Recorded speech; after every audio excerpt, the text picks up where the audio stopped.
In 1929, years of booming prosperity ended in catastrophe. It was the biggest stock market crash since records began. It is impossible to underestimate the shock, a sense of stunned disbelief. First-time investors borrowed huge amounts of money to speculate on the market. The market broke very sharply, and a lot of people were wiped out with it. It was very painful. Later, thousands of banks failed. Millions lost everything. The poverty was really all around us. It was really, really pitiful.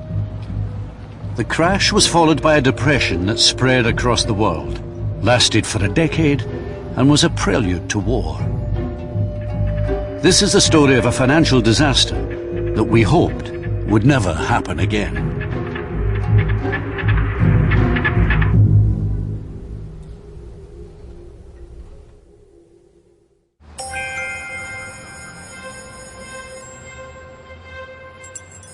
Wednesday, 23rd of October, 1929. Without warning, share prices are plummeting on the New York Stock Exchange. Investors are stunned. For the last 5 years, the market has only gone up. In the space of an hour, a staggering 2.5 million shares are sold. The next day, the downward spiral continues.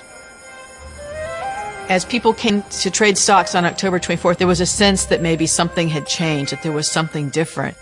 All of a sudden, there just weren't buyers. People were willing to sell, but there weren't buyers coming forth to buy the stocks. And prices began to fall, $2, $4, $10 a share. It was sort of horrifying. That morning, there were drops on the stock exchange. They were so sharp and so dire, stocks suddenly dropping 10, 20, 30 points at a time, that it's said that there were shrieks and gasps in the gallery of the New York Stock Exchange.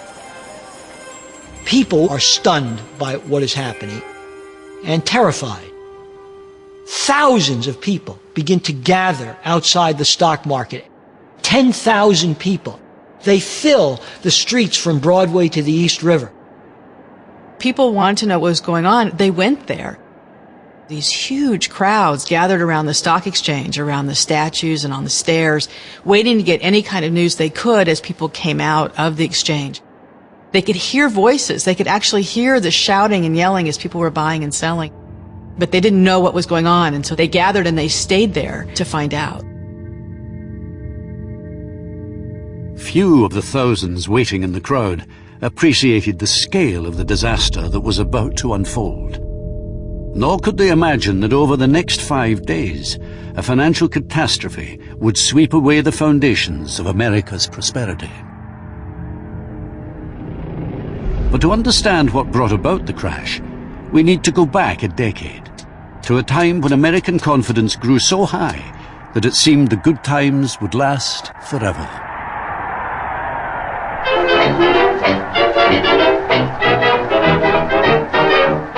In 1919, the US had emerged victorious from World War I.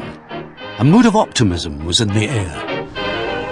Britain and its European allies were exhausted financially from the war. But the US economy was thriving, and the world danced to the American tune. The uncertainties were over. There seemed little doubt about what was going to happen. America was going on the greatest, gaudiest spree in history, and there was going to be plenty to tell about it.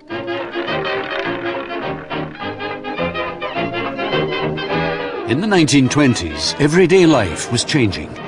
Electrification transformed America. Towns were hooked up to the grid.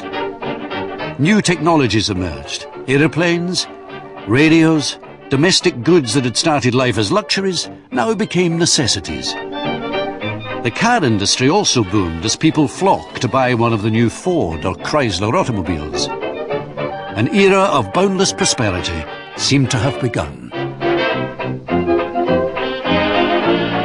This is the flowering of consumer culture and mass consumption on a scale never before seen. There is also heavy installment buying to encourage people to buy big-ticket consumer items so that they can buy those items on credit. This type of consumer credit was another innovation of the 1920s. For the first time, the idea of buy now, pay later hit the mainstream.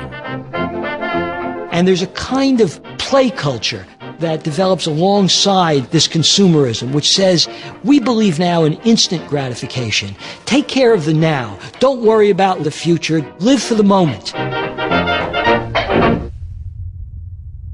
There was a whole ideology that we were in a new economic era, that it was the birthright of every self-respecting American to be rich.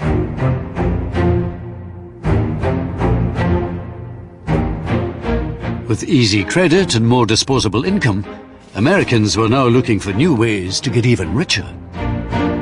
Since World War I, the US government had sold bonds, known as Liberty Bonds, to pay for the war. This was a way to borrow money from the public, who in turn would receive interest payments on the bond's value.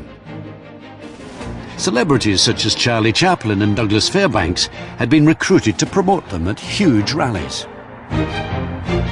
Liberty bonds caused many people to become investors in securities for the first time.